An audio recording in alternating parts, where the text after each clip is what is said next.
Let's Podcast alongside Joe Giglio. I'm Joe Ovias inside the Eford Studios, downtown Raleigh, thanks to Empire Properties. And thanks to Copiers Plus. Check them out online at copiers-plus.com. We're going through some home remodel stuff. You know what I needed? I needed the Kyocera to print off shipping return labels because of things that either were busted, were the wrong order, XYZ. Printed those bad boys out ASAP. Also needed some stuff for junior canes. Printed that out ASAP. All connected with my phone, my computer, everything else. I got a little smart hub in my home, Joe. Plus, we got all new contracts this week, so you're going to need to print some more things out. Oh, boy. Actual business work. I wasn't aware of that. Actual business work that I'm going to have to print out? Yeah. All right. That's fair. That's fair. Anyway, check them out online at copiers-plus.com. As Giglio likes to say, you don't know what you don't know. It's not afraid to ask for help. Just don't be afraid. Absolutely not. Absolutely not. So it's coming out of another football weekend, week 2 in college football, week 1 of the NFL. So let's not waste any more time, shall we? And let's get ahead and get some premature evaluations. All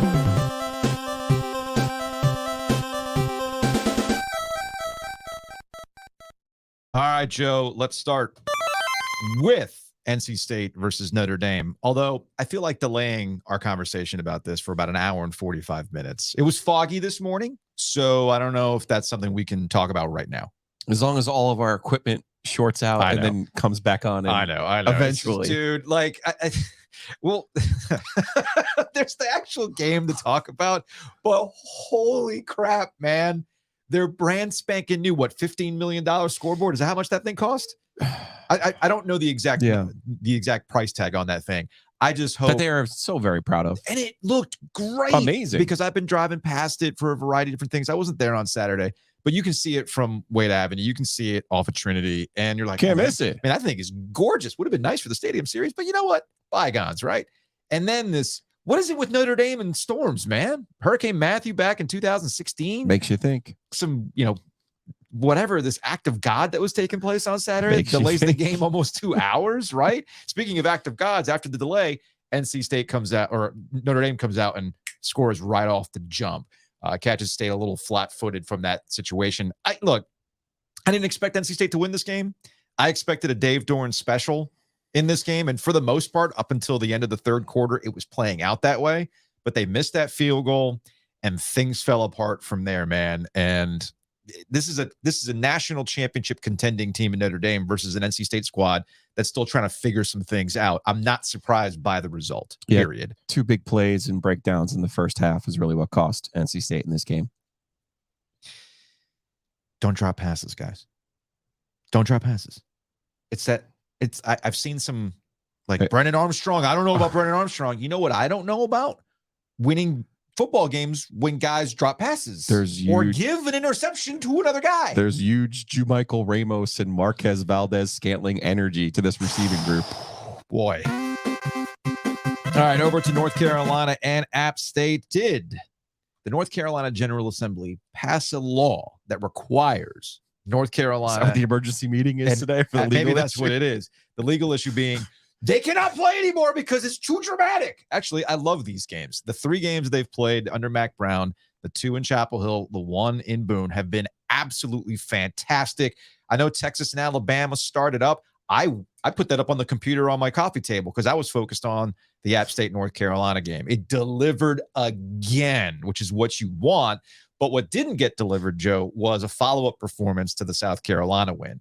Not a clean game for the Tar Heels, both defensively and offensively. Amari and Hampton, though, the star of this game. Yeah, Carolina's got to clean some things up with their run defense, but I did like the way that Hampton ran the football. They found different ways to make plays, and then Drake May makes the play in overtime. This is not something to be worried about. We've talked about this with Carolina. There are no layups on their schedule. No. They could beat anybody on their schedule, and they could also lose to anybody, save for Campbell, on their schedule. So for them to find a way after an emotional performance and after people were on them from that South Carolina game, I wouldn't be worried about this one. Now, to your point, and we could talk more about this, I'm sure. We will. Hey, wow. Wake me up. I'll put the money down right now. Yeah. I'll pay anyone and everyone $1,000 if Stanford, Cal, or SMU plays 3 games against anyone in this conference, half as interesting as those 3 games that App State and Carolina just played. Yeah. There it is. It's an open bet. Come and take it. By all means.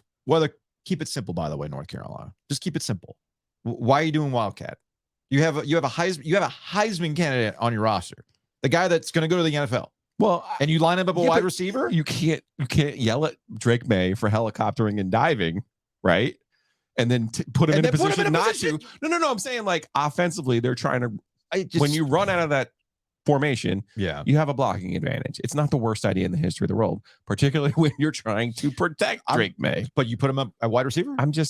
Anyway, I just didn't like that. And 0 sacks for the defense, 500 yards total offense. Crucial interception, though. And that's the thing that North Carolina had struggled with, was creating turnovers. They had some turnovers against South Carolina. They had a key interception against App State. That my number one takeaway from that game was, how bad is South Carolina? Yeah. And yes, at the end of this program, I will be driving to the Virginia border to bet against them next week against Georgia. There is that.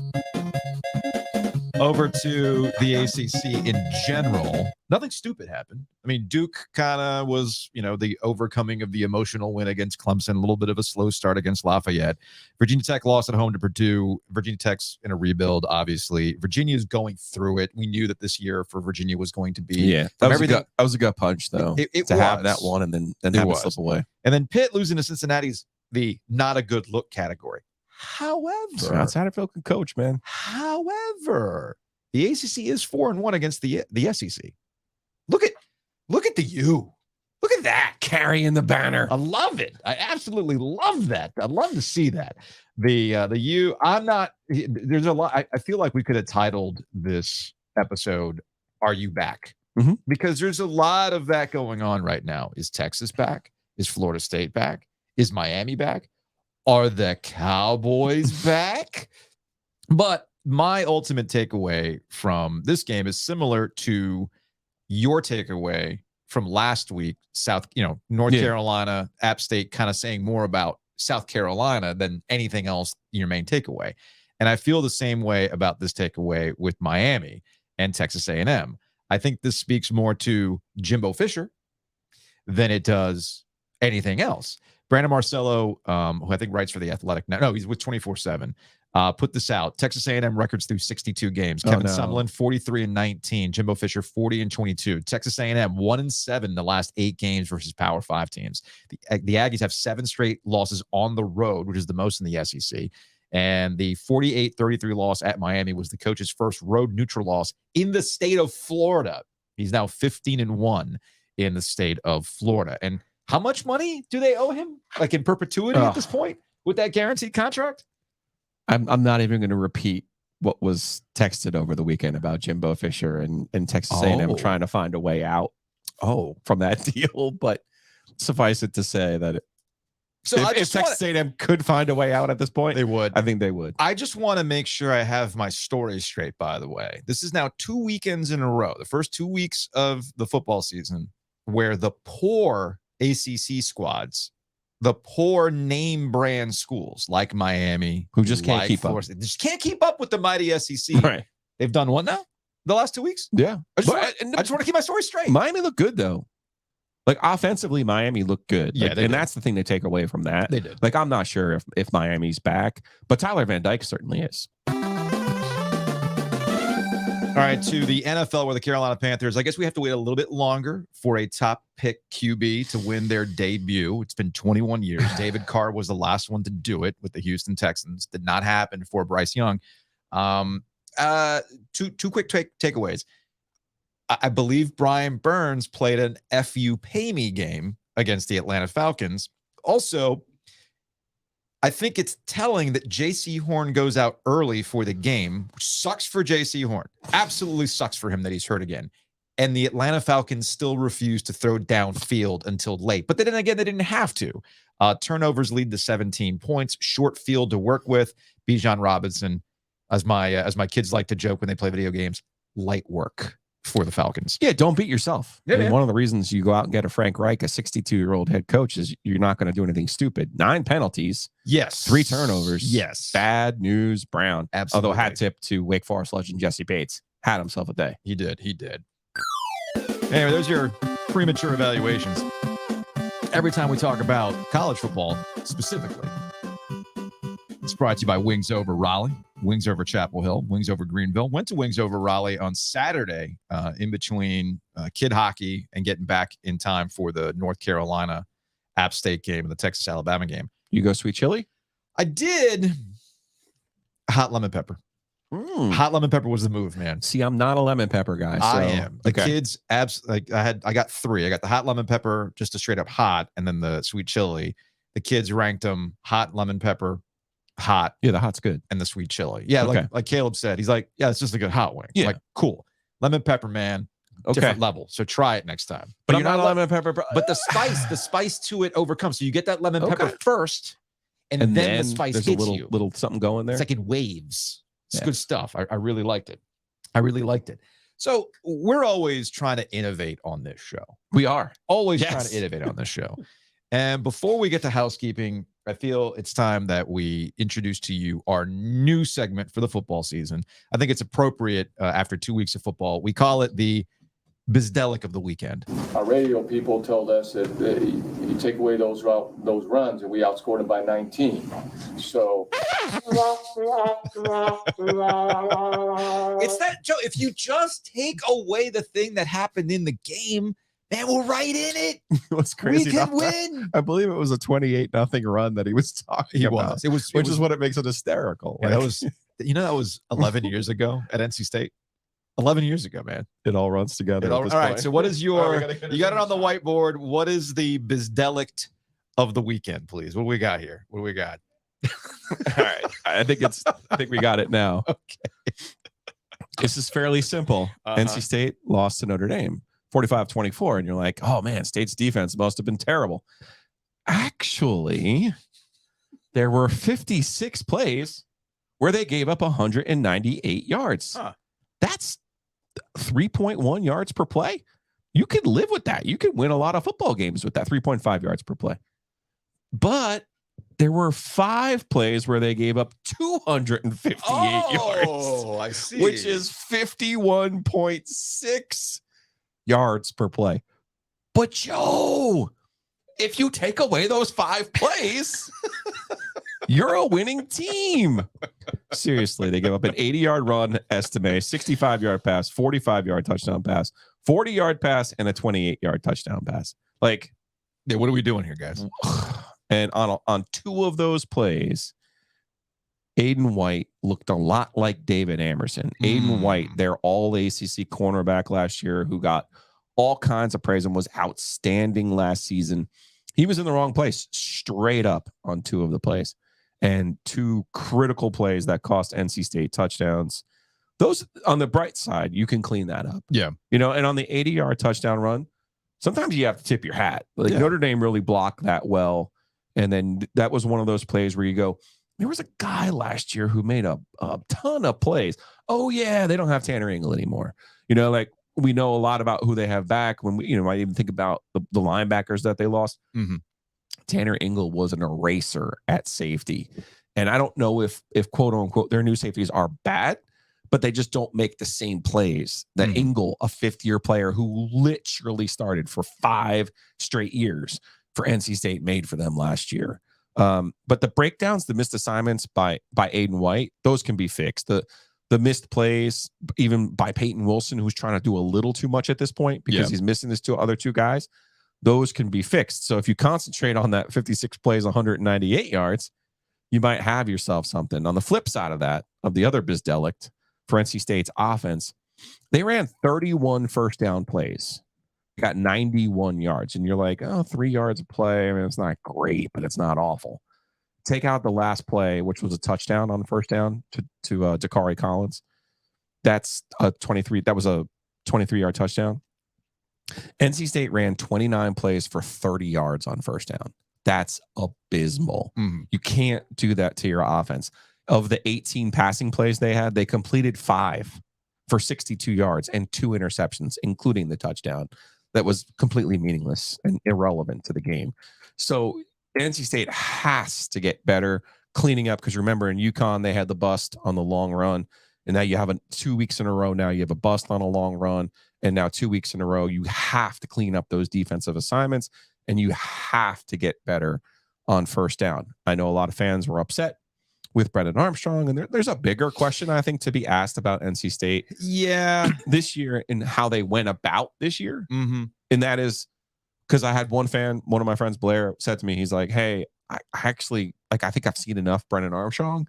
He's like, I kind of want to see MJ Morris now. And I'm like, that's fair. That's fair. Like, what is fair about that is to ask, like, I feel like NC State was caught between, do you go to Morris and help him through the portal with other skill players? Because it's a miscalculation. NC State's skill players are so ordinary. That's the thank you. And I don't know if Brennan Armstrong or even MJ Morris is going to save that. You know what I mean? Exactly. Or even Robert and I is a better play caller, which I think he is. I think he is too, but what are you working with? Right. And it all comes down to, and this is a conversation you and I had in the offseason.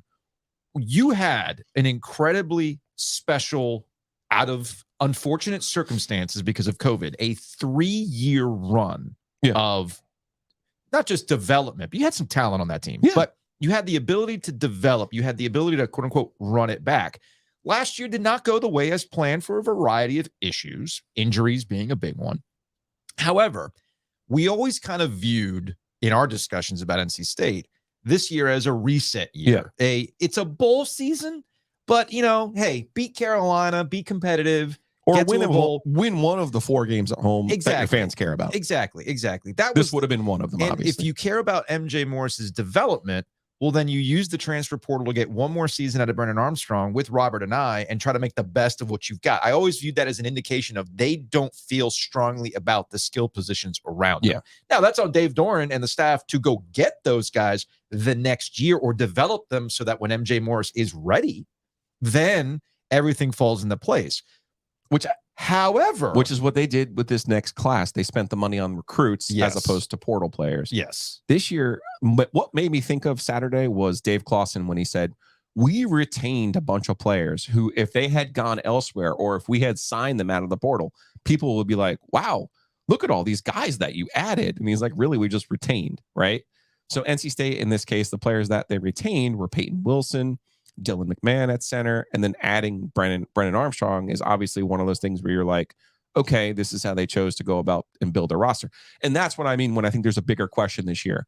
Like, and if you're NC State going forward, you can't, you're not Alabama, you're not Texas, you're not Florida State. You're not going to be able to do both. You're not going to be able to buy players out of the portal and buy recruits. So it's almost like you got to choose.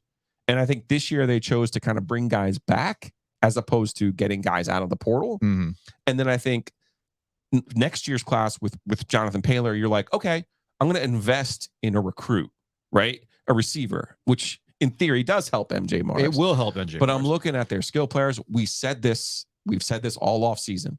Who is going to make plays for them? And I remember the YouTube poster putting on there, and he just basically listed everybody on the roster. And it's like, right. But none of them are making plays. I do think Kevin Concepcion has a chance. I do think Juice Farine has a chance. I think those are 2 true freshmen who will get better. One thing everyone has to square right now, you got 5th and 6th year players in college football. It's really hard for a true freshman, even one as physically advanced as Juice Farine, to make a consistent impact from game to game. Makes sense. And as far as the criticism of Armstrong goes, they don't win the UConn game without him. And I think that's the value of an older, kind of wiser, competitive player, because he is a 6th-year player. So it's not like they didn't help themselves. Look, can we cut to the chase of what's going on here? This idea that, well, I've seen enough from Armstrong. Have you though? Right. Have you? Well, because to your point about UConn, they don't win that game without him because of the limitations of the offense, and they need him to run, whether it's designed or not. That's the feature of Brennan Armstrong. Right. That's why they brought him. There was something that Devin Leary could never do, and what kept him out of a lot of conversations about how loaded the quarterback class was in the ACC. Not to say that Devin Leary wasn't good. He was. Look at the stats when he was healthy. The point is, Brennan Armstrong was brought here for a reason. It came to fruition against UConn. Who thought, look, where's Notre Dame? Where's State? As competitive as things, But where is Notre Dame without Sam Hartman, I wonder? That's a great question. It's a great question. But they could afford to get Sam. Because, by the way, they didn't get Sam Hartman at some discount rate. Of course not. But my point is, Notre Dame was in a position where they were literally a quarterback away from being in college football playoff contention. A quarterback away, because everything else, we talked about this at the jump. Notre Dame's never had a line problem. Nope. They got a defense. They got skill position players. I just can't remember the last good quarterback. Ian Book might be the last good, like, legit quarterback for Notre Dame. They got that in Sam Hartman. Which didn't match up with the skill players. I think they've done a better job of recruiting receivers. So, they're faster on the outside. The fact they're that not just relying on some, giant white tight end. They actually have some guys who can make some plays. So the fact that NC State hung around with the game plan, which I knew was going to be a Dave Dorn special from the jump, we talked this about on Thursday. They hurt themselves. They hurt themselves. Just get to the half at 10-7, and you feel so much better about life. Look, man, it was a weird-ass game. NC State beat Notre Dame in 2016 in a weird-ass game where they threw it 26 times in a driving storm in ankle-deep water, okay? This game had an hour and 45-minute delay where one team came out and took advantage of it, and NC State didn't, all right? I mean, it's that simple. So this idea that I'm ready for MJ Morris gets to another issue with fandom in general. Sure. You want what you don't know. Right. We've seen Brennan Armstrong. That's the flip side of age, by the way. That's the flip side. Yeah. We all know we see these this in guys. college basketball and the NBA. We all know these guys. And the more we see them, the more we're like, what's the big deal? Well, I want to see the guy that's the future. There's that. Remember, he showed flashes last year. He's the future. I want to see the future. Let's see how this plays out. They get 4 games to give Morris this year to play. Yes. I don't disagree as asking the question, just taking a step back and saying, what was the best path? Right? Because you're going to face this again. Like I said, your NC State, your NIL money is not equal to that of Florida State's. It's not equal to that of Texas or Notre Dame or any of the other power programs. Yeah. So you have to be smart with how you invest. The question at some point this year, when we look at this, if NC State gets to a 4 or 5 win level, you're going to go, okay. Yeah. At some point, I want to see what MJ, or how can I help MJ and set him up so that next year is not another 5 or 6 win team. You're back on that 8 or 9 win path. Housekeeping. You need to get back in the center of the shot there. In the meantime, I've caught up on things. I haven't been putting out the email necessary. The OG goes digital at gmail.com. Again, that's the OG goes digital at gmail.com. I got stickers. I still got some stickers. I even got some koozies from our breeze through event as well. So just shoot me an email, put in stickers or koozie, and I will mail those out when I've got some time. So again, stickers, koozie, just email me at theoggoesdigital@gmail.com. Big thanks to Homefield for sponsoring Ovia's and Giglio. College football weekend in the books. Were you at a tailgate? Were you at a party? Were you rocking the right stuff? Did you have the fire fit? Homefield has it all. They've got the vintage-inspired T-shirts, hoodies, sweaters, all that fun stuff. Go check them out, homefieldapparel.com. Use the promo code OG23 to get 15% off your order. Again, that's OG23 to get 15% off your order. Also, big thanks to Matt Davis, State Farm. Check them out online at insuregarner.com, theoginsurance.com, or just give them a call straight up. All kinds of. We got all sorts of swag. We even have the State Farm. Yeah, we got to hold on to those. We do. We got the right sticker on there. Do we have a mixtape today? Working on it. Okay. All right, that's fine. I mean, I can always hit pause button. Anyway, check them out. Matt Davis. I'm a State Farm customer for a very, very long time. I actually had to call my State Farm agent the other day to get some clarification on my son with a learner's permit. Like, does he go on the insurance yet? Does he not go on the insurance? What's going on here with the learner's permit? But that's customer service. Those are real people. They're local, and that's Matt Davis. Check him out at insuregarner.com.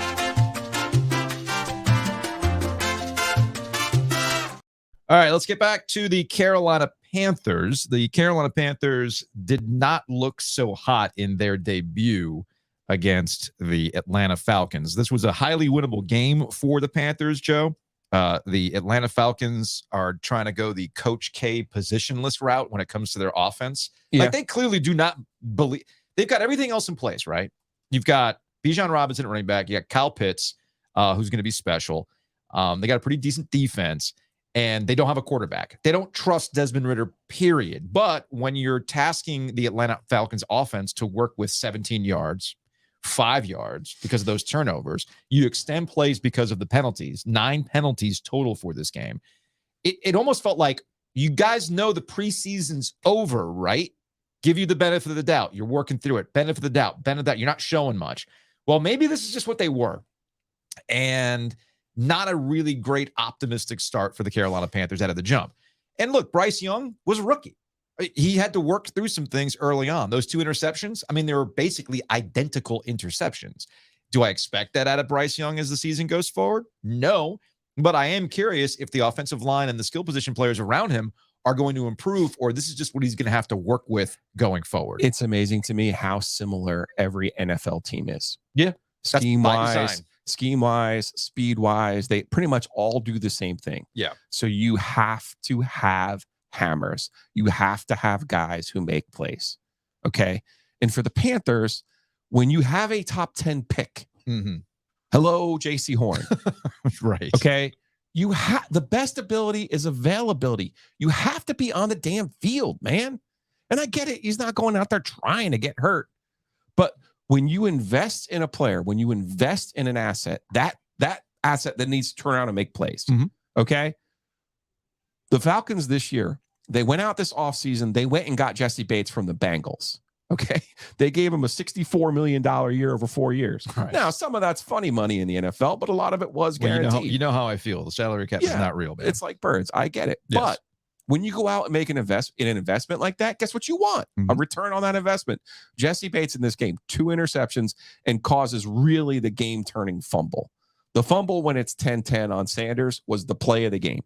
And it was just a heads-up play. It was nobody's fault. Sanders is reaching. Bates pops his arm in there, pops that ball loose, gives the Falcons a short field. They score the touchdown, and the game was over. Okay? You got to make plays. Where was Jeremy Chin in this game? Not sure. Brian Burns, you mentioned, hey, right, you better start paying me. He looked like a guy who was motivated and ready to play. You got to like that. Miles Sanders had the fumble, but for the most part, he was involved in 45% of the Panthers' plays in this game. Yeah. So you can't exactly blame Sanders. There's a certain lack of explosiveness there for the Panthers that they're going to have to fix, and I'm not sure they can fix without investing another one of those top 10 picks or going through free agency and getting a really good hammer. That's the way I see it for the Panthers. You know, the fumble on 10-10, and then it's 17-10, getting back to their top investments. Okay. Now you're down 17-10. You get a nice first down on a series from Sanders, right? You take a play action shot deep to Marshall. Well, I don't know if that was a great route. I don't know if it was a bad throw. Either way, don't mind the play action shot. Next play is Sanders 5. Now it's 3rd and 5. You're in a manageable position. And there's the flag on Ike Ekwonu. Come on, man. Yeah. Come on, man. Yeah. You can't have that. You just can't. You can't beat yourself. Now it's 3rd and 10. There's a sack, punt, Falcons score. Now it's really toast time. And that's the situation. This also gets to my overarching point about Bryce Young. I don't think he's an elite athlete. I don't think he's a guy who's going to win games by himself. Yeah. I think he's a guy who can make the players around him better. I think he's a smart player, but obviously that takes some time as a rookie. We'll all remember that Terry Bradshaw, Troy Aikman, Peyton Manning, all Hall of Fame Super Bowl winning quarterbacks struggled like hell when they started their first year. It's a real thing, and I get that. But he does not pop off of the page the way that another guy pops off of the page. Well, to your point, this is from Matthew, who tweeted at me in the middle of the game. He's like, I refuse to let intrusive thoughts enter my brain, but Anthony Richardson looks electric. We talked about this a lot and during the draft. I think that's going to be a season-long arch. It is too. It is. And they both can be right. I want to continue to emphasize that. Sure. The Panthers took the safe route with the older coach and the safer quarterback. The Colts took the offensive coordinator who just so happened to interview for the same job with the Panthers, who's the young, hot shit, hot gun, right? Right. And then they took the scratch off in Richardson. But it's hard. And now you marry that. Well, you marry Richardson with Steichen, who had so much success with Jalen Hurts, a similar quarterback to what they have and what they think they might have in Richardson. To your point, but the Colts lost, by the way. They did lose, and I need to charge my computer. Okay. While you're charging your computer, tell you what, I will use this time to tell you about Graffiti, our Panthers conversations this season, brought to you by Graffiti in downtown Cary. Great cocktails, but during the football season, great bourbon specials. I tweeted it out on Sunday. I wanted to go, but kid hockey took me out of the equation for Sunday afternoon to hang out at Graffiti. Maybe this upcoming weekend I can do it. But they had Blanton's, they had Buffalo Trace, they had Eagle Rare, all on specials. And I'm telling you, the break-even night on Tuesdays at Graffiti are fantastic. It's the best kept secret that I'm trying to make not a secret. But here's the thing. I had jotted this down while watching the game. And as Bryce Young looked as shaky as he did at the jump, and he started to settle down, but you started to look at the limitations of the offense, and the limitations of the offense are the skill position players around you. And you have to remind yourself, this is a process. I don't want to go, trust the process here. I don't want to go full step Philadelphia 76ers. But I think we all recognize that this is a Panthers team that at best could sneak into the playoffs because of the division being bad, all right? But it doesn't take away from the fact that it's a bad division with bad teams, and the Panthers are included in said bad teams that are not there yet. I don't want to go full Matt. I don't think they're a bad team. I don't think they're offensively. That's the thing, and that's what I'll be really curious about too. My last point on this before we move on is related to Brian Burns, and there was a little bit of drama with Brian Burns, whether he was going to play or not. He put out, he goes by Spider-Man. He went on the Instagram stories. He put sad Spider-Man in the rain because he hadn't been paid yet. I'm like, okay. And I'm fine with it because that's just players today. Yeah. Like, honestly, that's just the generation. They do all this stuff through social media. And while it can be eye roll inducing, maybe it's because I have kids. Like, it's whatever at this point. But Trayvon over at ABC 11 had put this out. Brian Bird said there was a time this week where he considered not playing. Says he really leaned on his faith, got some good advice from Justin Houston, teammate. Asked if he'd consider sitting out going forward, saying, nah, I'm playing, which is the smart thing to do because what did we see from the jump with Brian Burns, right? And this gets to my larger point about NFL and contracts. Last week, we talked about Nick Bosa being the market setter. Not that Brian Burns is going to get Nick Bosa money. You can make the argument that Nick Bosa is being overpaid. Cool. Not the point. The point is that contract was going to be the thing that the Panthers looked at and going, okay, he's making this. We think you're worth this. But according to various reports, they're wide apart on who thinks what. Panthers think he's less. Brian Burns wants more. But here's the thing. When you got an opportunity, if you think he's special, which obviously they do because they turned down 2 number 1 picks from the Rams. Yes. If you think he's special, you sign him now because the price is just going to keep going up. All right. I'll never understand why franchises do this constantly. It's really bad at the quarterback position. The price, it's like the quarterback position is a Ponzi scheme. It's a straight line up every freaking year. So either you get in now and pay him or you don't. And if you're smart with the salary cap, you know how to manipulate the numbers to make it work for you. Okay. So don't give, cap considerations. The salary cap's not real. All right. It's not real. It's like birds. So stop it. Anyway, I just had to get that off my chest. Pay Brian Burns, man, and lock up this distraction. I mean, that's the other thing, too. We always hear NFL teams, oh, no, we don't want distractions. You're creating one. You're freaking creating one.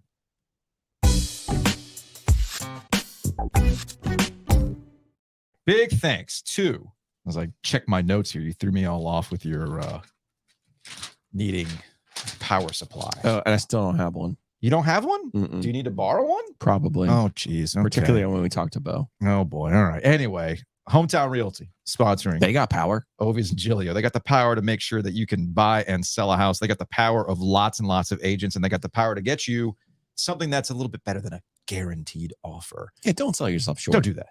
Go get help. Ask the pros. Go to myhtr.com. Barry Woodard and his crew. More than 250 agents. They got 6 locations. Clayton, Garner, Raleigh, Atlantic Beach, you name it. They're there.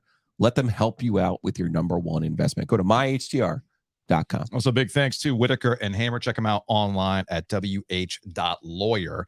Attorneys and counselors at law. Maybe they can look over contract terms for somebody for you. I don't know. You could put clauses. I bet you Josh knows that salary cap isn't real too, because he can get in and wiggle around and find the nooks and crannies with some legalese. So again, check them out at wh.lawyer. Josh Whitaker, Joe Hamer. All you need to know, they have the greatest URL there ever was. Yes, this is true. This is true.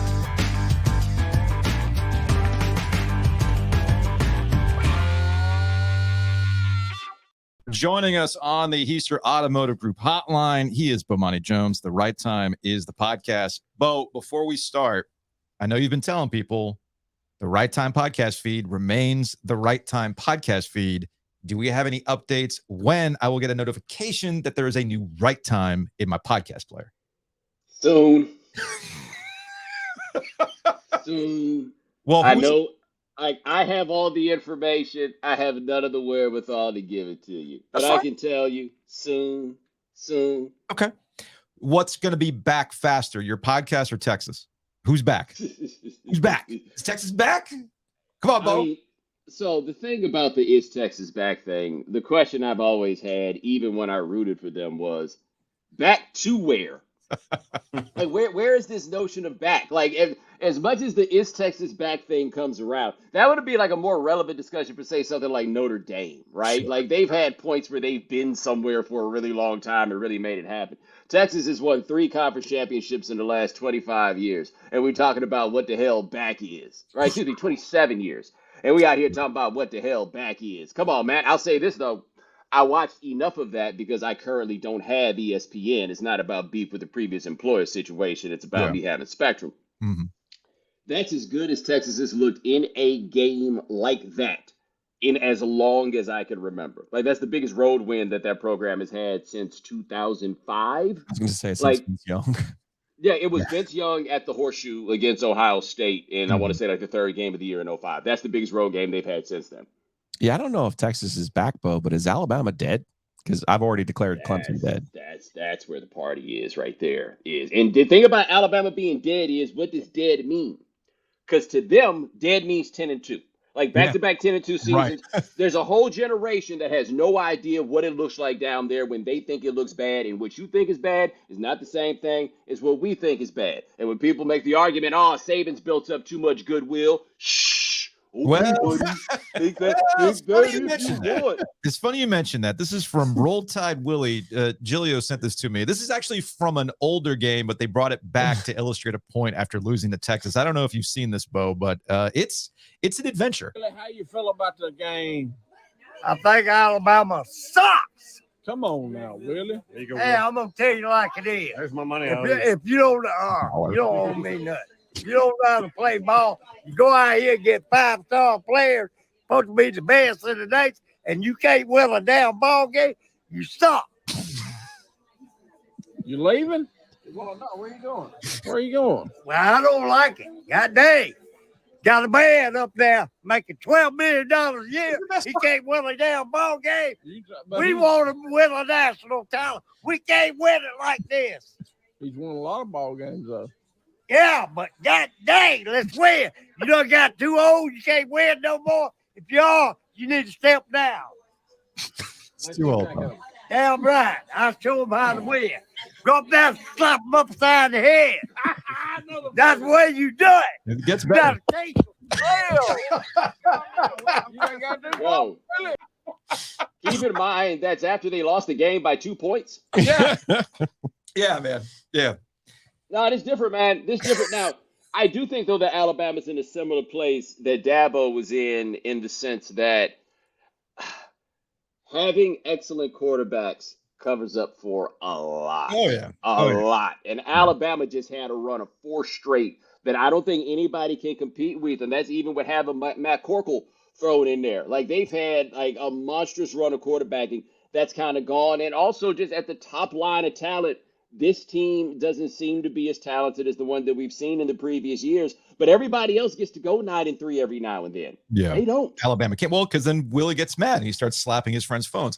So here's my question: Does Deion Sanders take the Alabama job or the Clemson job? I mean, any number of jobs that Deion Sanders might be available for after an incredible start to the season in Colorado. Yeah, let me tell you this, though. If he could leave and go take one of them jobs right now, it would probably be a very good idea. Sell high. I don't know. I did not watch the TCU game. I was off doing my own thing on that day. I did watch this game against Nebraska. And the thing that jumped out to me that I'm surprised more people aren't talking about is, boy, that team is not big at all. They seem to be really fast. And Shedeur Sanders seems to be the real deal from what I can tell so far. But they don't have big, fast guys. They got little, fast guys. And you can do some things with that, but I don't see how that kind of team can withstand the rigors of a Power 5 schedule as we go through. So what we're going to find out about this team is not going to be what's happened so far. It is not going to be about when they play against Colorado State next. after that USC game, I think we'll have a much better place to have a discussion about what exactly this team is and how good they're going to be. But for right now, I mean, people told us they were going to go 0-12, 1-11. Yeah. And I didn't know enough about the roster to really speak on that. But those people who told us that, I do want to know like what they think, because they seem to have sold a lot of people a bill of goods. Do you believe? Look, Boy, are we ready for the nuanced conversation? And I don't think Matt Rule was intentionally throwing shade. Oh, dude, he was totally throwing shade. No. When he said the first person he complimented was the offensive coordinator. Like, at what point? What do we know about going to start? What do we know about Matt Rule? It's not really No. Deion. It's the What do we know? white offensive coordinator that they brought in from Kent State. Kent State it's guy, not right. really Deion. Look, as if Dabo is out there calling plays all. But what do we know about Matt Rule after his time with the Panthers? He's a small person. Yeah, and that's really gonna get real. Yeah. But Joe, I couldn't get it in context. But Joe, to be fair, he may be the small person, right? Yes. However, you being a Miami Hurricanes guy, you remember the Mark Whipple syndrome. Yes. Right? There was those 3 weeks where Ja'Cory Harris and Miami were good, and all the credit went to Mark Whipple, whom nobody thinks is actually good at being an offensive coordinator. Like, that is going to happen. And it's wild because with Lewis, who's the coordinator at Colorado, I saw people say early, like, wow, he should have gotten a Power 5 job a long time ago. Yeah. He was just the coach at Kent State, and they weren't good. Right. Like this is like that's going to happen. And to credit to Deion, though, Deion's conversation. We can. We can, but we can. Yeah, we can. But nobody else is built for that. Nobody else is ready for it. And this is people on Team Deion. This is people opposed to Team Deion. I have found so much of the discourse around this to be flat out embarrassing from top to finish. Like, nobody actually wants to talk about this. We're getting in the context of, do you believe? No. What am I supposed to be believing in? A football coach. I believe your kid's really good. I think there are a couple things that are going on here. Is it dumb of me to think that what Deion is doing is very Deion, because Deion is about Deion. He always has been. I mean, the fact that he's even taking shots at Florida State when he's like, no, where'd I graduate from? Never forget where I graduated from. He's not a Florida State guy anymore. He's probably still mad that he never got the job or they never talked to him about it. I think, though, that a team can feed off of that. Yeah. And I think what you're seeing is, how do you motivate your players? How do you motivate this crew to maximize what they have? And so far, I've no notes the way that Deion has handled the team, the us against the world, the do you believe? To me, that's as much of a message to his players than it is for the media side of it. But like all things, there's a nuance to this, and you have been in this where you've had, I thought, very just nuanced, balanced conversations about what Deion's done that's good and what Deion has said is also kind of problematic, but nobody wants to hear any of that stuff. And that's how we end up in these conversations. Yeah, like, I think that Deion has become an avatar for a lot of people who support him for a lot of things that are in their lives that honestly don't have anything to do with Deion. Like, I've heard a lot of people make the point about this, what Deion's doing is somehow being disruptive to the status quo of college football, and I need somebody to explain to me what's disruptive about it. The only thing that's disruptive about it, but portal stuff, I don't know if that's disruptive. That volume, I guess. Just to the point where Bubba Cunningham is referencing it in the Tez Walker situation, right? But I don't think that that's positive in a good way, right? Like the idea, I mean, disruptive in a good way. Like, the idea that is disruptive is more so that's a bit more cynical than most things that we're accustomed to and saying. But I don't think that Deion is doing anything much differently on a fundamental level than anybody else. He's just doing it as Deion Sanders. And if you want to talk about what to me is fascinating about Deion Sanders, 35 years ago, that dude set up in a dorm room and created a brand that continues to this day. Everything he's doing is based on the brand of primetime that he created when he was at Florida State. A brand, by the way, let us not forget, that involves showing up to the last game against Florida in a limousine and a white tuxedo at age 20 or 21 or whatever it is. But that brand of primetime is still the exact same dude that's on the sideline for all these games. He has adapted it. He has adjusted it. He has thrown in some Deion. He's added some activator. He's taken some out. He's done all those things. But in the end, what it culminates with is what he has become is, and I don't know if anybody else has really picked up on this, but this is the truth. He's the single most famous college football coach that ever existed. Nobody ever took a job as a college football coach half as famous as Deion Sanders is. And so what you have is the full-on celebrity coach in our full-on celebrity era at a time where no other head coach is actually interesting. Now, if you want to say that something is disruptive, it is bringing back the idea that it's okay for your coach to have a personality, which used to be the charm of this whole sport. And now all of them are boring as hell, except for one. Well, you talk about the charm of the sport. It's funny you go there. This is where Local Bo would enjoy this conversation. App State and North Carolina just played for the third time in 4 years, and they've all been nail biters. You know, App State goes to Chapel Hill in 2019 with Eli Drinkwitz as the head coach. They win dramatically. We had that 63-61 ridiculous game last year up in Boone, and then this one goes into overtime. Carolina comes out with the win. You get your Drake May jump man pose and all that fun stuff. Yet the attitude from Carolina fans, and even Mac Brown, he said it tongue in cheek, but he's like, yeah, I'm happy to not be playing them. This is a man who coached at App State, for heaven's sake. I'm happy to be moving on from this. Let NC State play them. Okay. And it started this conversation about, well, we have nothing to gain. Like, there's this attitude with Carolina fans that they dropped in the AP Top 25 because they played Appalachian State. No, you dropped in the AP Top 25 because you barely won a game. If you did that against Minnesota, the same thing would have happened. They play Minnesota next week. Eventually I knew what I was doing. I started poking Carolina fans on social media to get the truth. And they're like, well, we gained nothing. We're this, we're that. I'm like, so by that logic, you would not play NC State because you're the flagship university. You have every advantage in the world. Beating NC State is an expectation. Losing to NC State is embarrassment. And you know the response I got, Joe? A lot of Carolina fans going, cool. When we leave for the Big Ten, we don't want to play them ever again. I'm like, what are we doing here? Who do you want to play? Like, who is it that you want to play that's going to give you a better excitement and stakes and engagement than playing NC State or playing App State? What the hell is happening with college football, man? It's maddening at this point. You know what makes it interesting when you bring that up? I was talking to somebody about this with relation to something we were talking about earlier. Yeah. All this change around the playoff and everything else, and to like increase access to the national championship, which I mean really is about the money of the playoff, but come on. Let's be real about this. There is literally one school in America that plays every year for a national championship, and that's Alabama.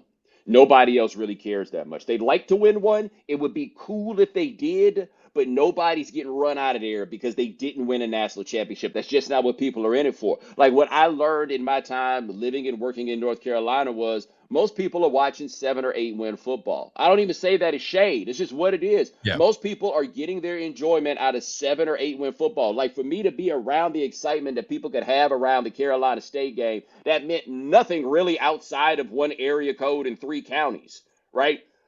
People care, like that's what the bag is. So the idea that they were like, okay, we don't want to play NC State. Now, I, as the king of the never play Texas A&M again movement, but that was just sheer pettiness. And I just wanted them to hold an L for the rest of eternity. That's fair. Yeah, we're talking about something different. But if you're a fan of Carolina football, I think I'm right there with you. I get not wanting to play App State. Like, I get that. Like, that happens with those step down games, right? Yeah. For everybody. Like, it's just like, yo, what are we doing here? And, I get all that. And that team is so charged up because there's a bunch of guys that wish they gotten an offer from a school they didn't get an offer from, and they get to take it back out. Okay, cool. But you're right. Who are you going to enjoy playing football against if you're not enjoying playing it against NC State or Virginia or whoever it happens to be? Like, who are you going to enjoy this against? Rutgers in the Big Ten, apparently. Although we know where this is all going. It's going to Super League. All right, Bomani Jones, Heath Rob Motor Group Hotline. Before we get out of here, I went to the LL Cool J Force tour last night. That last night? That was last night at PNC Arena. Roots was the house band. De La Soul comes out. Rakim came out. I was not expecting Rakim. How was he? Because he can be a little hit or miss. He nailed it. I mean, was he energetic on stage? No, but he nailed it. Okay. Juvenile comes out. And of course, he does he plays the hits, closes with Back That Ass Up. But the whole premise of this with LL was celebrating hip hop, 50 years of hip hop. That was on the video board, and they kept referencing it. And there was all DJ Jazzy Jeff was playing all these reference tracks soon. Right. And you and I were texting about this because there was a piece on Defector that on the surface read like any number of rock and roll is dead articles that have been around since the 60s and 70s. And I think you had pointed this out to me that, well, it depends on what are we looking at here? Are we looking at it from a genre perspective, as a music genre, or are we talking about it from a culture perspective? And I guess, again, I looked at it surface level. I'm thinking, this sounds a lot like what we have the lament of music all the time, that it's lost its soul. It's not as good as it used to be. You got these guys who have sold out. You have some artists who have some problematic views. Again, I've seen this in other genres, but this hits different for you. Yeah, but I think like a major difference between rock and rap in this discussion, I would say though, is that I think that as a genre, we've kind of evolved out of rock music, right? Mhm. Like the sound has kind of gone in a different direction. Where with rap as a sound, we've kind of stagnated in it. Like there has not been a significant musical movement to come post rap in a way that doesn't make any sense, right? Like you had to move from, you had jazz as like the significant movement. Then you get gospel moves into soul, soul moves you into funk, funk kind of gets us into hip hop, and we've kind of stopped here, right? Mhm. There by now should be a generation of kids who reject rap music and be like, yo, that's what they used to do. We on some new.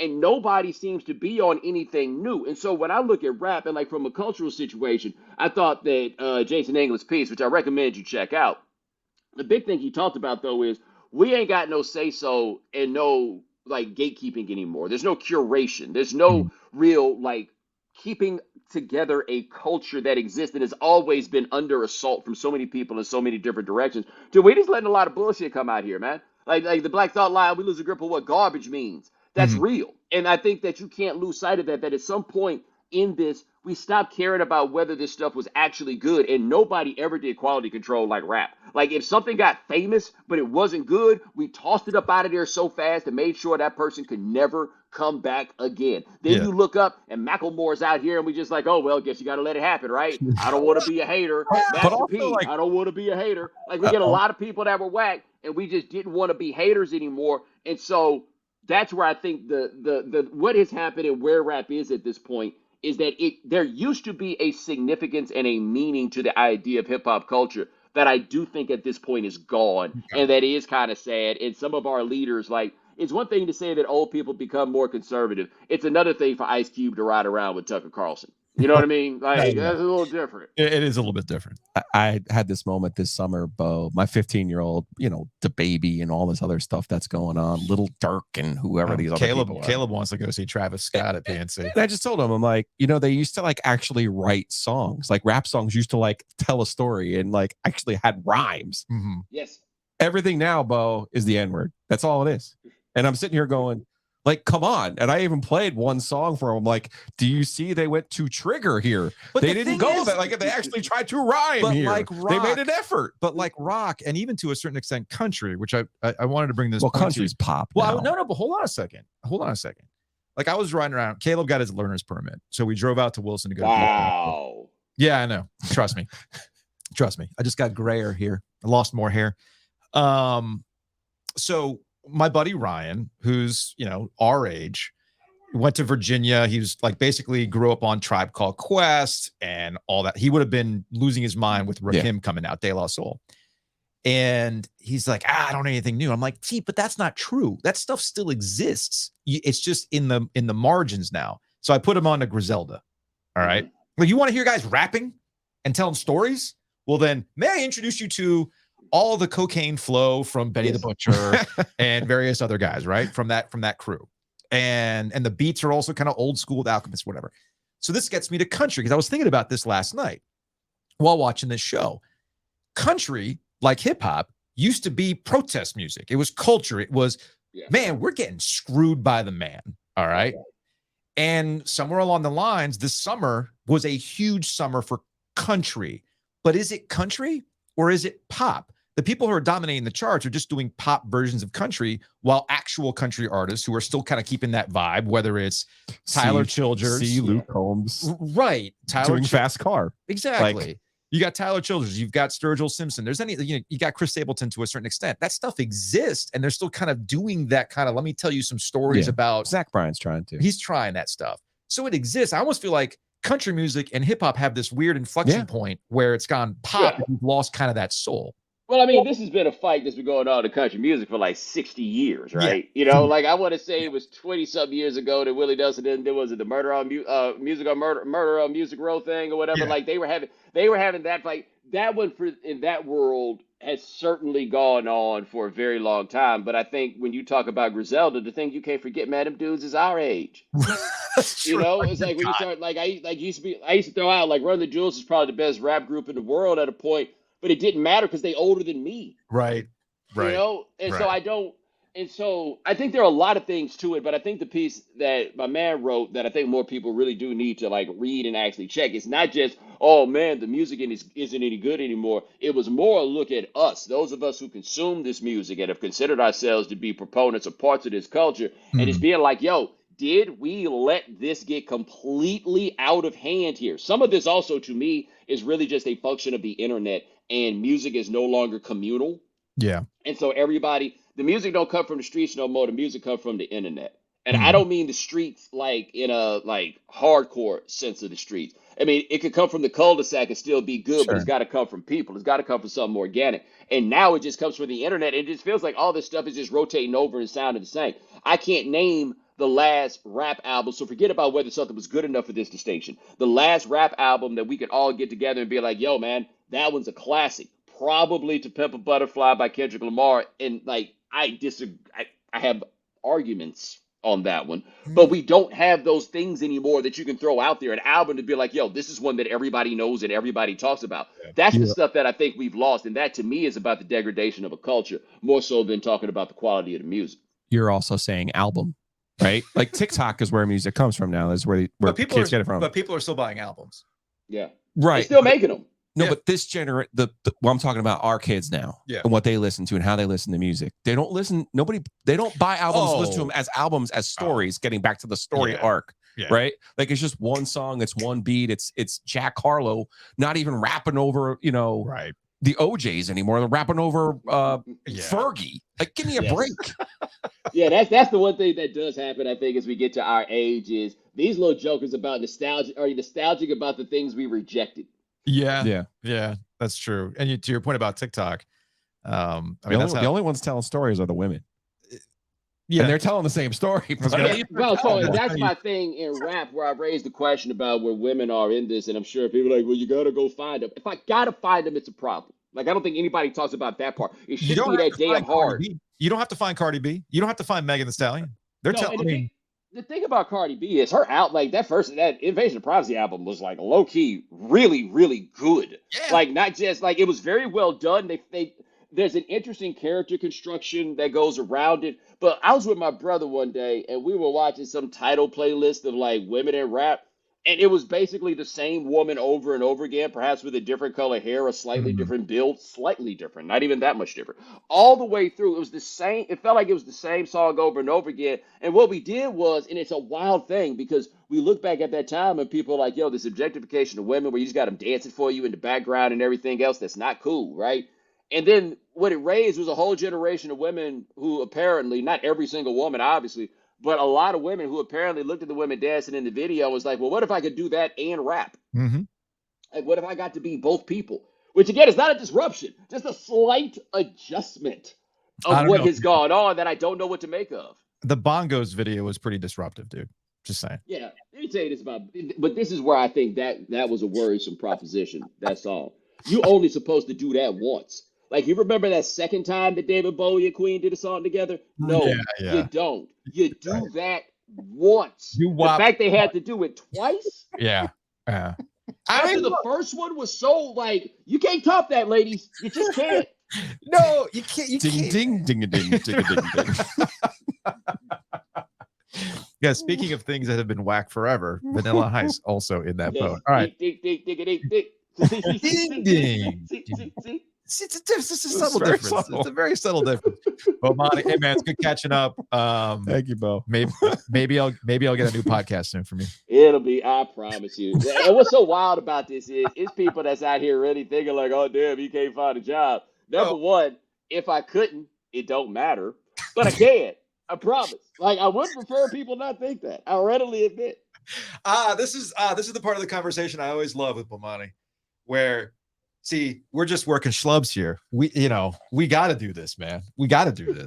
You can take some time. Joe and I, man, we got bills to pay. We I'll got. tell you this though, I am still hitting up your last employer for my last check. Really? Yeah. Jeez. It was always a little slack on that, but now it's like, hey man, where my $200 at? I have 3 more days before I can say anything. So. Oh, got you. This is the rare moment where I get to tell Bomani, don't mess up my money, dude. My bad. It only took 15 years. Write it down. 15 years, but I can finally say, 9/31, 9/11, 9/31. Don't mess up my money. All right, Bo. We'll talk to you later, man. All right, man. Take it easy. Bomani Jones here on Ovias and Giglio. He's on the Heister Automotive Group hotline.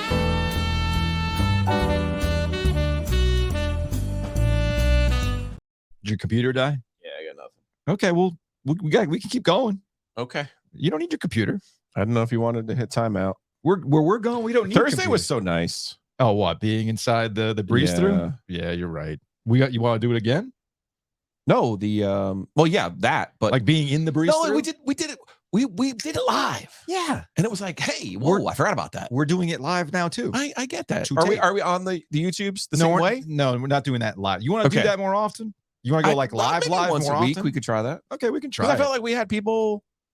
Oh yeah, you get the live chat and everything. Yeah. That makes it easy for like HeyJoe questions and things like that. Yes. Big thanks to Breeze Through. We were there this past week to start things up. Do you see you got the text from Adam, like Wolfpack Country, all that fun stuff. They were open at 6 a.m. We have people ready to go for tailgating. Oh, yes. So that's exciting. So again, you got tailgate needs, head on over to the Breeze Through. They got locations all across the triangle. Chapel Hill, there's one out there too that you can hit. Joe remember when you discovered it? Like, wait a minute.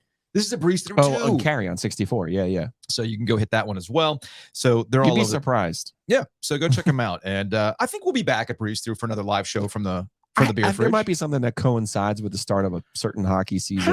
I don't know. Yeah, maybe we will have to just do be that. Purely coincidental. Speaking of things that we want to do, you want to do a tailgate. I do. A hockey tailgate. When do you want to do that? I want to do that in November because we have coming up next Monday, OG Pizza Night, Oakwood Pizza Box. Yeah. That's going to be awesome. That's going to be fun. Then on October 6th, we have the OG Golf Classic. That's going to be fun. So November, there's a week where Sidney Crosby and then Connor McDavid come to town. So I feel like there's a sweet spot in there. Is there an opportunity there? There is a sweet spot in there. And at a time, quite frankly, normally we're caught up in like the State Carolina football game. We're caught up at the beginning of the college basketball season. I think it's high time we recognize the Canes and where they are. And I'm with you on that. It's not just a spring venture anymore. So let's try to do something in November. Butcher's Market's on board. Wings Over's on board. Maybe we'll scrounge up a couple other things. Speaking of Butchers, check them out. Locations across the triangle. Got Wilmington as well. They got not just what you need to grill, all the things, but they also have booze too. Our guy Riley and Groove Wagon, they're available at the Wake Forest location. At the Wake Forest location. And more importantly, though, check out Butcher's Market. And if you don't feel like grilling, they can make a sandwich for you. The steak and cheese is going to go over well at a tailgate as well. So go check them out. Just go check them out across the triangle. It's the Butcher's Market.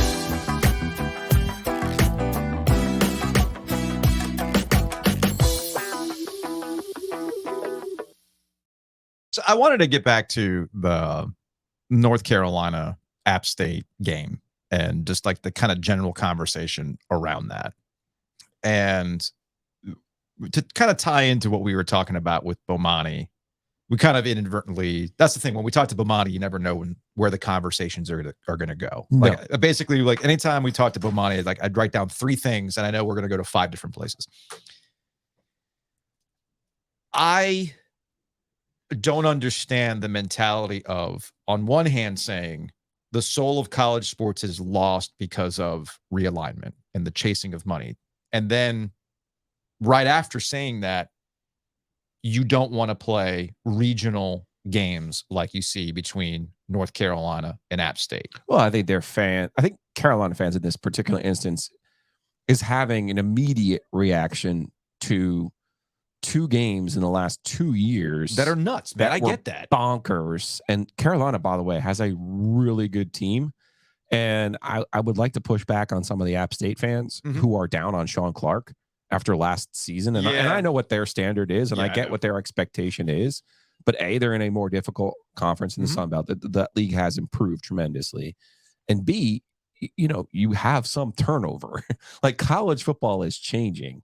And what I saw in their quarterback on Saturday is a guy, if they can hang on to him, and that's going to be a big challenge, but if they can hang on to him, they've got a guy there who they can build around over the next 3 years. And I think that gives you a real chance. And I think that's the one thing I want people to take away from this college football season. Not that they didn't before, but just how important that position is and just how important it is to have that in place, because then you could start building around it. So I think App State's going to be fine, but I think you're caught up a little bit in some online syndrome here, some extremely fair. Online syndrome. That's fair. Like, I don't blame Carolina fans. I don't blame Mac Brown on the field in front of the prayer circle going on the ACC network playing like, I never want to play these guys again. Yeah, I totally get that. In that moment, I totally get that. Because there's like a relief to it. The only thing I would say is you and I have been here for 25 years. We've seen home games against South Florida that just fall flat. They don't move the needle, man. We've seen UConn, NC State does not move the needle. We've even seen home games against the Cincinnati team that's ranked, and you're like, So if you can't get Tennessee here, if you can't get Georgia here, if you can't get Florida here, which you're getting a better test out of that game too. These schools are trying. Yes. They've all tried to varying degrees. The Notre Dame games help. Right? For all of the whinging I do about Notre Dame coming to town helps every ACC school when they come to town. They also kick your ass. That's undeniable that it helps to have that game on your schedule. Okay. Other games that help on your schedule are ones that your fans are interested in. And you can't be scared to lose.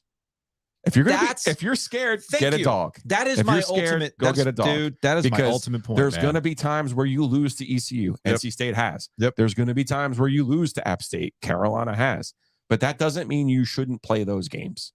And I understand that Carolina has a very good quarterback right now, and they have very good pieces right now, and they struggled like hell to beat that team. That's not a knock on Carolina. It shows you how strong App State is. Last year when NC State has this alleged once in a 20-year roster, and they have to beat ECU on a missed kick. That's not a knock on NC State. Okay? The games are compelling. The games are interesting. This week, NC State's going to play VMI. Carolina has a game against Minnesota, which on paper might be interesting, but the atmosphere for that game will be nothing that it was for the App State game last week. So sometimes it's almost like the Big Four in basketball, right? Like, those coaches hated those games. They hated those games in Greensboro that didn't count towards the ACC standings for all various reasons. But it's easier to recover from those kind of games in basketball than it is football. But I would just say to you, as Bo said, we're talking about programs that are 7 and 8 win programs. Yes. If North Carolina were in a position like Alabama or Georgia, but this is, by the way, this is not specific to North Carolina, because there are NC State fans. And again, I've been doing this long enough that I remember doing radio hits with Troy D on Pirate Radio 15, 20 years ago, where they don't want to play. State fans forever. And I don't want to play them, yada, yada, yada. But we should also clarify, they don't have to play every year. No, they don't. Like, this could be and by the way, a couple years. And by the way, I love that ECU and App State are playing each other this week. We should get more of that. I got bad news for you, App. Here comes the Pirates this week, and the way that you just played against Carolina, like ECU, you look at the rest of ECU's schedule, and I know where they are right now with their record. I know where they are. They are going to be fired up to play. And you know what? That's going to be a hell of a game, because I think App State will be. And I think they'll be ready to play too. Is that not the point? I would hope so. To play these types of games, I would hope so. To make you feel something. And if anything, the way it comes across is scared. If you're scared, get a dog, to your point. And that's the part that probably infuriates me more when we have these conversations. All right. It's also not the end of the world when you lose one of those games, by the way. I agree. Like, Mac lost one the first year. I agree. Did they fold up the program? And so every time I hear a complaint about this, all I hear is, but my feelings, because at the base of all of this is that people don't want to go to work on Monday, right, and get dunked on, right, by the obnoxious App State fan in the office, or the obnoxious ECU fan, or the state fan. That's who would give you right. And that's they know that, but that's what this is about. And whether you want to admit it or that's not, what this man, whole thing is that's about, what it's all man. about. But that gets to my point. Why else are we doing this? Right. If that's not the point, that's the whole reason. Look, So it made basketball great, man. I'm very much about Because it was Wake and Duke too. It wasn't just State and Carolina. So now to the coach's point, right? The amount of whining that takes place. Okay, you talk all off season about being a particular type of championship program, but you want to be a championship program playing nobodies? Like, who is it that you want to play that's satisfactory to your goals? What you're telling me is you just want the easiest path after preaching all season to your players about hard work. You preach all the time about how nothing comes easy, except you want to grease the wheels to easy wins year in, year out. And when you get an actual compelling, challenging game from an in-state opponent with stakes, you suddenly are like, I don't want to do this anymore. Well, then why are you here? Why are you? And again, this is not specific to Mac Brown. I know Mac Brown has some tongue-in-cheek, but he's also complained about this not tongue-in-cheek. Sure. Okay. And when he talked about ECU and all that stuff, I simply pointed out, well, last time I checked, that ECU's playing App State this weekend. NC State just scheduled some home and home, like the whole exchange with App State. And I had a couple Carolina Which fans. I worry might not happen in terms of once all of this stuff gets reshuffled. Yeah. How many conference games are going to be played? So we get to that point, and I can guarantee you where the conversation is going to be in 5 to 10 years. Yeah. We're going to sit here and lament, oh, man, it used to be great. Oh, man. Remember the opening weekend of the 2022 season? Right. Yeah. Oh, man. I'm like, well, this is what you wanted because you're chasing dollars all the time. You get to open with SMU. Not that I can yell at Carolina, I'll yell because they're the smart ones in all of this. So. Well, look, SMU, man, since they have so much money throw around, I mean, if they want to sponsor us, I mean, can we get some Texas oil money to sponsor the podcast? I'll be more than happy to do it. Just saying. I mean, I'm not above it. I mean, clearly there are some schools in the ACC that are not above it. I don't know. Maybe NC State can get a cash advance to fix some of the surge protectors on that scoreboard that got hit up. NC State selling $5 coffees, by the way, on the 3rd floor of the $5 on the Vaughn Towers. $5 coffee. Carrot coffees.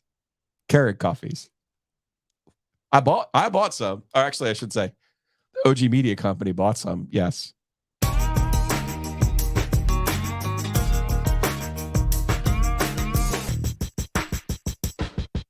That's if you're buying $5 coffees, we need more. We got to start upping the price on our advertisers to support your coffee habit. That's some kind of boondoggle, though. Oh, those are your number one customers because it's not. They weren't doing it for the media; they were doing it for the people in the suites, right? And it's like they're literally giving you thousands of dollars, and you can't give them a Keurig. Like I literally bought a Keurig during the pandemic and bought it up there. Brutal. This is not that brutal. Hard, people. All right. Big thanks to Mosquito. I'm sure Hayes would have given you free coffee at the tailgate, right? Hayes would take care of me for sure. I got a couple pops after the game out in the RV lot there. They can take care of you. Mosquito Authority, Pest Authority.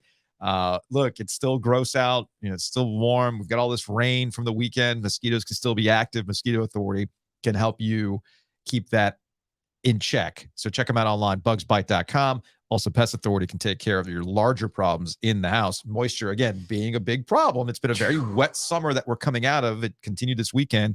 That stuff affects the inside of your house, and they can put those barriers down. 360 moisture barrier. It's a game changer. Go check them out at bugsbite.com. Also, big thanks to Oak City Sports Cards. Buy, sell, trade, grade being the most important thing. Get that graded. Get that card graded so you know what the actual value is. This matters in all sorts of memorabilia. Like shout out to Aaron over at Sound Off. I visited him over the weekend to talk about some graphic stuff, whatnot, to give him crap for giving us crap in the live chat. And I was like, why is this record so expensive? He's like, well, that's what the market bears. Well, same thing with sports cards. It's what the market bears, and Weston can help you understand that. Yeah, it's particularly if you have no idea. Like if you're obvious over here thinking your 89 Upper Deck Griffey's going to get you home. My Mark McGuire USA Baseball? No, that's not doing anything for me? Not the answer. Go check them out. Downtown Raleigh, right there off of Glenwood, or go to oakcitycards.com. All right, we'll get out of here with some HeyJoe questions. Big shout out to Anthony. Saw Anthony on Friday night. I was coming back from youth hockey. I was too lazy to cook, and I thought, I know what I'll do. I'll just put an online order in and pick it up at 8 o'clock. Anthony was hanging out. He's very scared about this shelf. He is. Such a great idea from Adam over at Breeze Through. Yeah. To put our feed on the TV screen in the Breeze Through. Yeah. So on Friday, when I was at Oakwood Pizza Box, There you I go. put our podcast up on the board, and I'm like, see, I love it. look at this. Get those hours viewed going. I love it. We need all the views. All right, to Tom. Hey, Joe, rank youth hockey game day volunteer jobs. Clock operator, penalty box person, scorekeeper. All right. You're missing DJ, which is what I am, which I'll have a quick story there in a second. I'll rank penalty box person number 1 because that's the easiest job. You just got to open the door and watch the clock and tell the kid to go back out Just there. don't pull a Glenn Wesley and hit somebody in the face, and they got to eat through a straw. That would be bad. Clock operator, depending on the system, would be second because it can get pretty complicated. Yeah. All right. Just ask anybody at Cameron Indoor Stadium. Yes. Well, we had some Cameron clock operation issues this weekend. Poor Jackie, who had never worked the clock before, struggled with it a little bit, but we got our bearings. And then scorekeeper is dead last because I can't. We got to jot this down. Like, who was that kid? Can I spell their last name? But number 1, the most fun job of game day volunteering is to be the house DJ, which I got supplanted, Joe. You did? I did. You're an excellent DJ. I am. It's not so much about the playlist. It's about the setup. So our friend Mike Sunheim with the Carolina Hurricanes. Sorry, Mike, I forgot your official title. He keeps moving up. Like, he's not just simply a media relations guy anymore. No. He's a big wig. One of the assistant general managers. Yeah, something like that. Yeah. I forgot what his official title is, but Mike's like us. He's been working for the Hurricanes for a very long time. Regardless, he's also the DJ for Charlie's team. Charlie's a goalie, and our playlists were eerily similar. And talking to Leah, Mike's wife, she's like, well, you guys are practically the same. It's like you guys are very much like in sync when it comes to music stuff. So nobody touches my playlists. No. Okay. I always will look up into the crowd to see if I've got the parents bopping. If I do, then I'm winning. Is that the point? Or is it the kids? Kids don't know. Oh, okay. The kids don't care. Every so often, Jacob will look at me, like, I'll see if he's paying attention. I'll play Never Gonna Give You Up by Rick Astley to see if the actual, not the not Young Gravy, not the Jonathan Rand version. So I'll Rickroll him just to see if he's paying attention on the ice, and he'll look at me like I see what you did there. I'm like, all right, good, you're paying attention.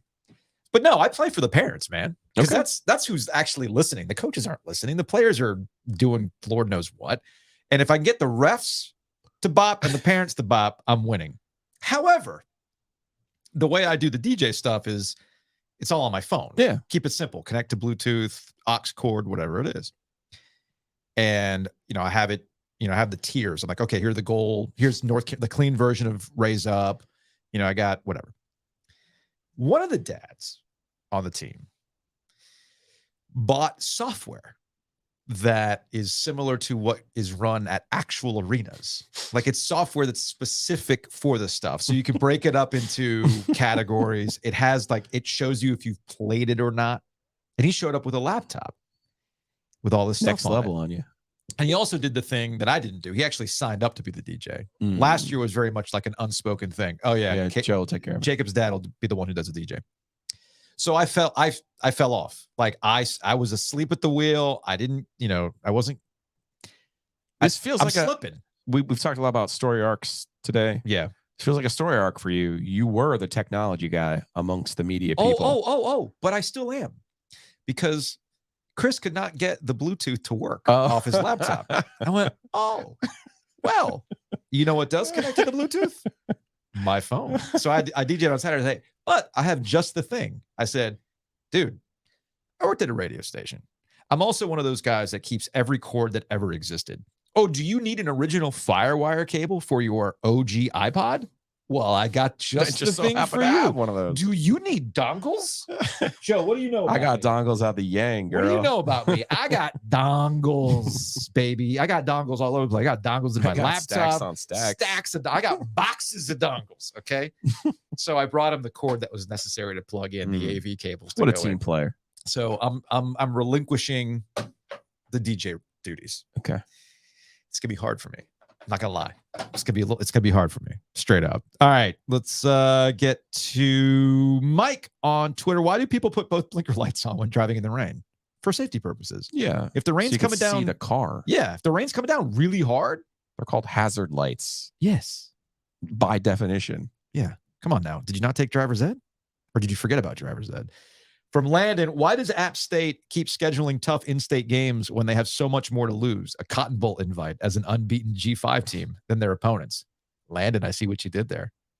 Which does get to the interesting conundrum. Doesn't App State technically have more to play for than Carolina in these games? No, because the team that has shown up from the G5 as the representative invitee usually almost always has a win over a Power 5 opponent. Yeah. So you gotta have one of those on there to impress people, unfortunately. And that's what you got to do. You got to win this game.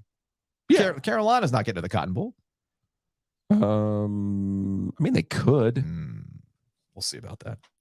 They got to the Orange Bowl, and then they backdoored into an Orange Bowl. Keyword. All right, that's going to wrap it up for today's edition. We will see you Tuesday.